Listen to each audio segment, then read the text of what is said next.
T-Run Reaction. Today is Films Friday. We're going to, hope y'all enjoyed y'all holiday week as well too. Since everybody was busy holiday week, so I'm going to throw it in, so they ain't do no polls or anything. So we're going to just keep team by try to finish up the Alien Predator series well too, and we are down to the last two movies of the Predator franchise well too. This is we want to check out the last of the currently right now of the Predator series franchise, that is The Predator. It came out 2018 though.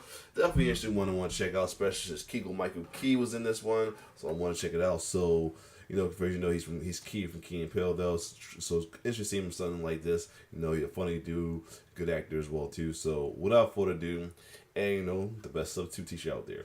Anyways, without further ado, let's check out The Predator, 2018. Let's get it.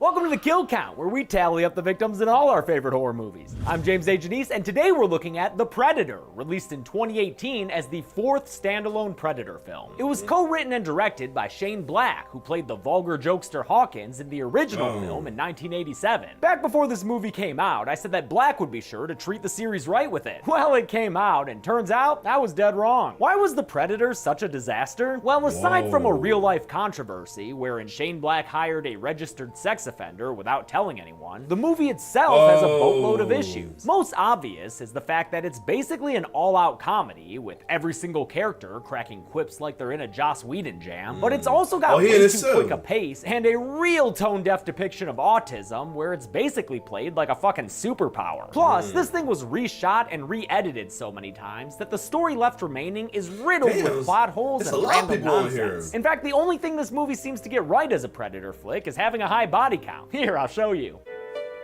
Oh, this is what earlier ones. The movie begins with a Star Wars prequel-looking space battle that ends. It's gotta be his older one because he went straight to the kill counts. When the ship being pursued escapes through a warp gate. It comes out right near Earth, where it better not leave Michigan hanging again. Just high-five the poor state. Come on! The fugitive Predator inside this doomed ship knows when to fold them, so he hops into an escape pod and jettisons away, leaving his damaged craft still hurtling towards Earth. Meanwhile, in the Mexican jungle, sniper Quinn McKenna kicks off our kill count by assassinating a cartel member in the middle of a hostage situation. Dude kinda looked like drug lord Ron Jeremy there. Immediately afterward, the Preddy ship crashes into a radio tower and sends McKenna Arnolding down a hill. The sky sent destruction falling all around him. He examines the crashed ship and finds some fluorescent Preddy blood, an empty Preddy mask, and a future Preddy victim, his partner Dupree. But hold on, these two are talking about a third partner named Haynes. Not sure where. Oh, he's hanging from a tree, stripped of his skin. Damn, Fugitive Predator did a piss poor job skinning this dude, looking like the Crypt Keeper or some shit. The Fugitive Predator appears, disappears, and kills Dupree with a blast from his plasma caster. I guess Predators don't give a damn. They'll kill you, me, and Dupree. Since McKenna accidentally equipped himself with Pred's wrist gauntlet, he's able to stop Pred and defile his buddy's body all at once. But since Fugitive Preddy's not ready for a nap just yet, McKenna knows he's got to get out of there, and he escapes the area before a helicopter full of G-Men land. The G-Men are led by Traeger, who's played by the immensely talented Sterling K. Brown, in a tragic case of miscasting. They're large, they're fast, and fucking you up's their idea of tourism. McKenna unlocks the secret to Yautja invisibility, which is this, ball, I guess, then swallows that ball for safekeeping and has the rest of the Pred gear mailed to a P.O. box. It winds up at his house instead, right into the hands of his son Rory, played by professional damaged kid character actor Jacob Tremblay. Rory is somewhere on the autism spectrum, and thus he gets bullied at school by Philistines who can't respect a good game of chess. Don't worry though, since Rory is movie autistic, he's rocking them Rain Man skills. His condition apparently also allows him to figure out alien technology, because after he opens the box to find a Preddy helmet and the wrist gauntlet, he just cruises through the Pred OS without a tutorial like he's a Michael Fassbender android. Should have used a proxy though, kid, because all that beep booping attracts the attention of the alien ship that was pursuing the fugitive Predator in the beginning, and now the other Preddy pilot is scanning for targets. Quinn McKenna winds up captured by G-Men at the VA. Wait, wasn't he in Mexico? When the fuck did this happen? I guess there was a scene showing his arrest, but they deleted deleted it. Why? Why would you delete that? The government boys get McKenna to sound crazy by tricking him into talking about aliens, and that gives them an excuse to stick him on a bus with the so-called loonies. Hope you're ready for some overacted character work, cause this bus is full of it. The two chief offenders are Thomas Jane, last seen on the kill count in The Mist, playing a dude named Baxley who's got a real bad case of movie Tourette's. Fuck you, motherfucker. And sadly, as much as I love him, Keegan-Michael Key, who just hams it up way too much as the crass jokester Coyle. How do you circumcise Well, see, still his comedy self on here though, but still see him in a movie like this. as a homeless man? Here it comes.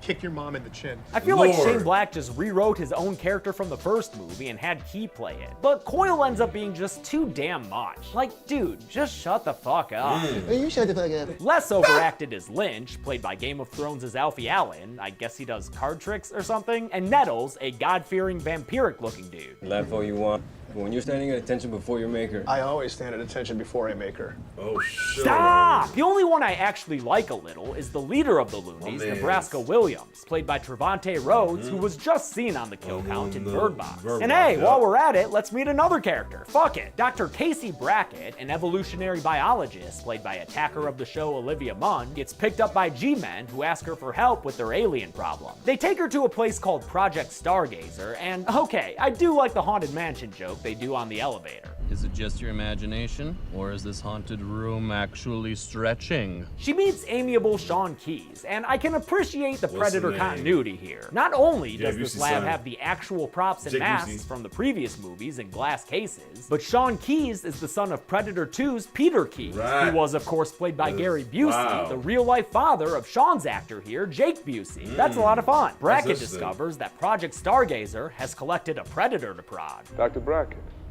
would you like to meet a predator? Nah, man, she was the one who got that dude's scenes cut. Brackett meets Traeger and gets a close-up look at the alien, although she snarks about it being misnamed. You know, the data suggests that it tracks its prey, exploits weakness, seems to, well, enjoy it. That's not a predator, that's a sports hunter. Well, we took a vote. Predator's cooler, right?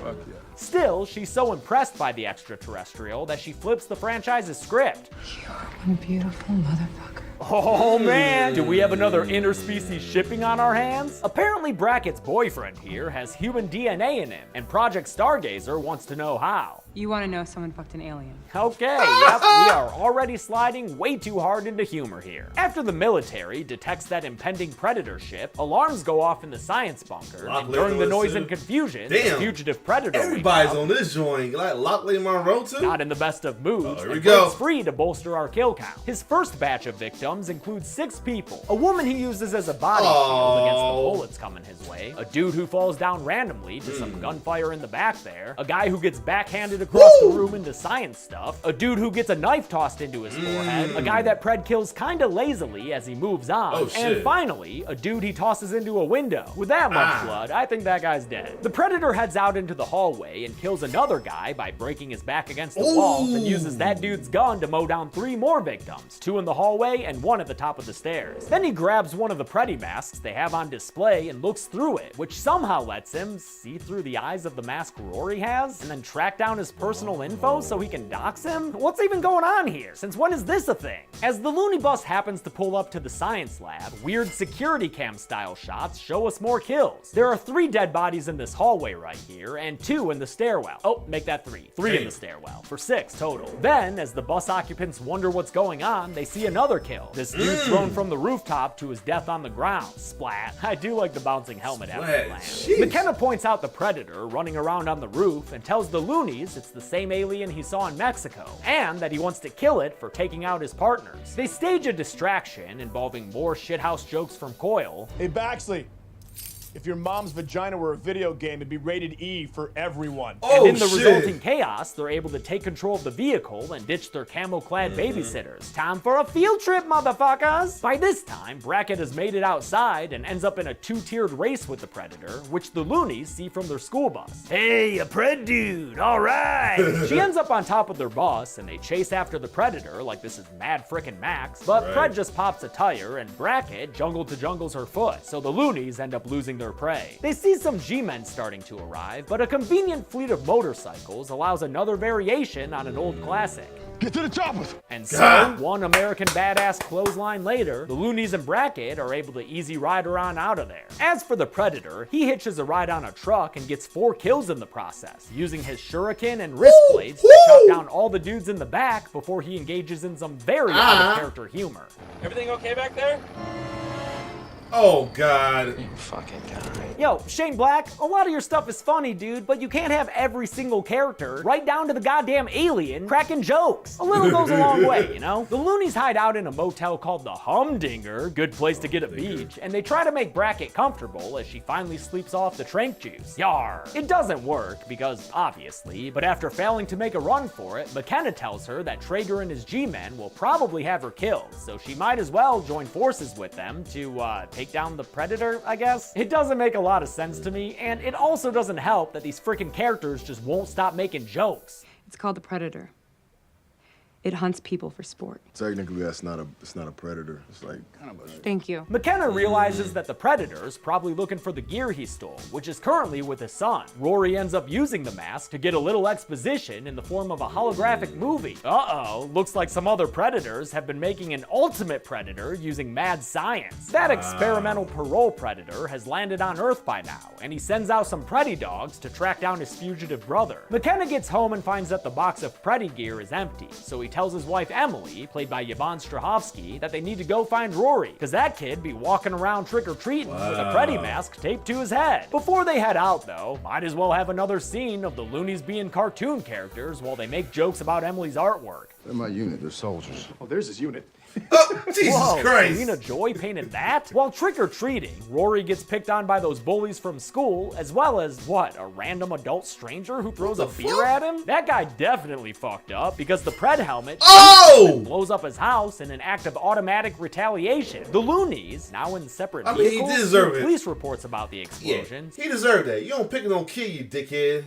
Since Nebraska went and randomly stole a cop car. That's at least 3 stars, right? They figure out that Rory must be at the high school baseball field. How did they? Whatever, fuck it. Right before a couple of Preddy dogs show up to have themselves a taste of boy. Everyone rolls up in their vehicles, shoots their guns aplenty, and eventually the dogs are put down through awful looking CGI explosions and direct shots to the head. The latter only lobotomizing one of the dogs so it can be used for hilarious zany adventures later on. Lucky us. The fugitive Predator appears, and after he drops Nettles to the ground, everybody runs into the nearby school. Preddy follows, blowing shit up and looking cool like Predators always do. He catches up to them, but before he can finish strangling McKenna, he's interrupted and ripped out of the window by something. Why, it's the ultimate Predator, who's yet another Yalta variation given to us, as though the OG Predator wasn't cool enough. He definitely is, and in fact, let's take a moment to appreciate the actor and makeup team behind the Predator's Predator. The creature effects were done by Tom Woodruff Jr., who we've seen a lot on this channel since he worked on Alien 3, Alien Resurrection, and both AVP movies. In the AVP series, he also played various xenomorphs and the Pred alien. But for this movie, he stayed out of the suit, and instead, the dreadlocked space hunter was played by Brian Alexander Prince, a 6'10" parkour athlete who had to spend all day on set wearing this ridiculously detailed suit. That's no small task, especially considering that with the mechanical mandibles on this thing, he couldn't even hear other people without a radio in his ear. Once they turn on the motors, all you hear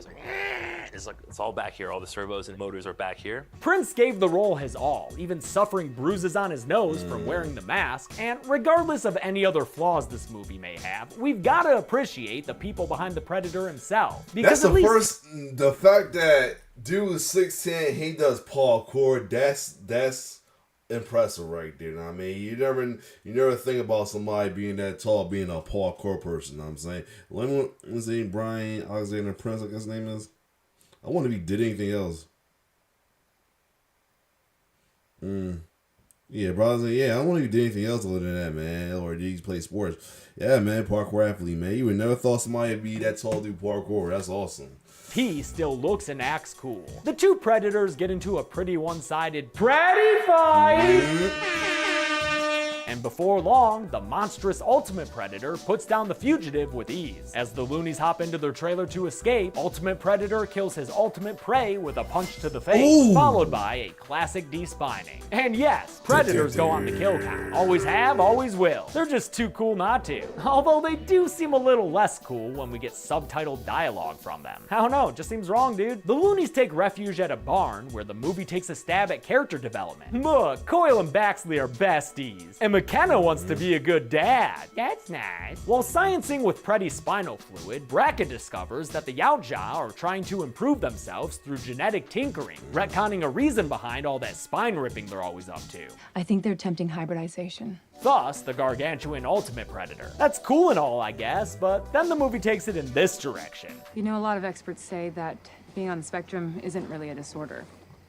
It's actually the next step in the evolutionary chain. Good boy. Quick, let's change the subject to the lobotomized space dog. Oh, look, he's a good boy now. Out of frickin' nowhere, a government helicopter shows up, and after it lands, Traeger and his G-men get out looking all sorts of pissed off. Traeger's looking for Preddy tech, and he tells Brackett that the Preds have been coming here more frequently because of climate change. They're trying to snap up all of our best DNA before we're gone. Pretty ridiculous, but even more ridiculous is why the fugitive predator was here in the first place. And that dead predator was bringing us a way to stop him. Wait, so the fugitive predator was like a conservationist Preddy then? But hold up, we watched him kill like a whole buttload of humans. Well, I guess he could always be like a TR kind of conservationist. While G-Goons beat up McKenna, looking for info about the Preddy tech, other G-Goons go through his house despite Emily's protestations. Hey, as long as they don't steal that Penny Arcade poster back there, right? The Stooges get theirs when the Ultimate Predator randomly crashes through the floor and kills them both with his wrist blade. One through the floor, which looks pretty bad, and the other in a much more savage way, shanking him a bunch of times in the gut. Wait a minute, this computer doesn't even have Steam installed. What'd I even come here for? Now Rory can all of a sudden draw a map to the Predator spaceship, so Traeger kidnaps him in a helicopter and tells his men to kill Brackett and McKenna. McKenna is able to quip his way to freedom, and he kills his two captors with simple gunshots. Easy peasy. Brackett, on the other hand, is saved by a Deus Ex space dog who comes out of nowhere and coughs up a grenade. Brackett sticks that thing in the G-Man's vest and barely escapes before it goes off, killing the dude and thankfully ending this weird little barn sequence. But shit can always get stupider, and case in point, the other loonies show up in a stolen frickin' helicopter. They stole a helicopter. That's gotta be 5 stars for show. They use the chopper to follow the space dog to, I don't know, man. This movie's a fucking mess. The G-Men go to their super secret area where they've been keeping fugitive Predator's spaceship, and Traeger uses Rory to crack open the alien security system, which he's able to do with ease because, again, he has Hollywood autism. But before Traeger can start downloading all these Predator files, don't Google Predator files, please. McKenna shows up, having been cloaked with that ball, I guess, and kills Traeger's Lieutenant Sapir by shooting him in the eye with a tranquilizer gun. Oh man, all these kills got that shiny CG look to them. We get lots more CG blood when the loonies show up outside and kill 3 government soldiers in their initial attack, all done with knives used for throwing, stabbing, and the horror movie mainstay, throat slitting. As Nebraska lights a cigarette, you know, like any smart soldier trying to hide, McKenna steps out of the ship with Traeger as his hostage. Before they can enact any plan though, Lynch, who's far off with a sniper rifle, gets killed by the Predator in a lackluster way. Reek, it rhymes with weak, as in weak ass kill. Lynch shot off a flare before he died, so a firefight erupts, during which I see 7 random government dudes getting shot, which I'll go ahead and count as kills. Even though it looks like this third dude is reacting to shots that didn't actually hit him. That's okay, the rest of these extras did a real super job. After a while, the Ultimate Predator shows up, and after crushing a vehicle, he also adds to the kill count when he tosses another random government dude into an electric fence. Yeah, that dude dead. He ain't playing like Dr. Grant. Ultimate Predator keeps on adding to the kills when he harpoons one dude through the chest. Come here! Decapitate That's 3 a bro soldiers spear right who are there. driving in a Jeep. Whoa, Not bad, whoa! Predator. Oh, they slice the thing slices the head off. Oh shit! Me over with shit like that. The UP ignores everyone else and just strolls on into the spaceship, leaving the last kill of the sequence to come courtesy of Nebraska, who shoots one of Traeger's dudes down to even the numbers between them and the G-Men. Then all of a sudden, the Ultimate Predator starts talking to the humans using Traeger's Predator translator system. Yes, it's as dumb as you'd think it'd be. Hello.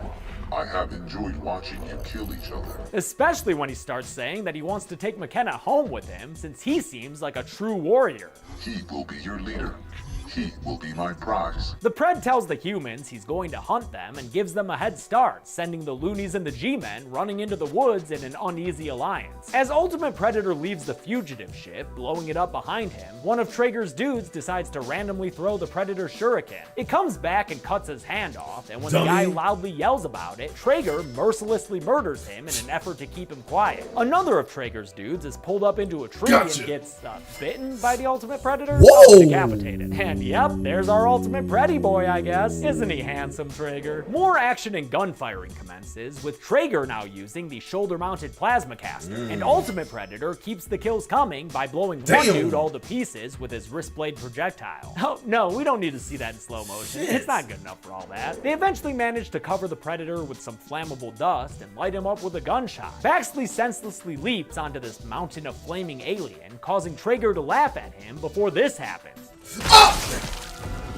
Yo, what the fuck? Did Traeger just die? What the fuck? You dumbass! Oh shit! I'm sorry, I blinked and How missed the it. fuck Wasn't it that just supposed to be an happened? important Yo. character or something? God damn, movie, get your shit together. The Yo. Predator throws Baxley against a tree, causing a branch to impale him through the back, then shoots another wrist blade into Coil's side before falling backwards off a cliff. Bye! With the two bestie loonies, both mortally wounded, they make a silent pact and kill each other at the same time with near simultaneous gunshots. This moment would have been a whole lot sweeter to me if either of those characters felt like actual human beings. The survivors are once again attacked by the Ultimate Predator, who growls the word McKenna to them. But turns out it's not Papa McKenna he's looking for, he wants Rory, cause, you know, evolution or whatever.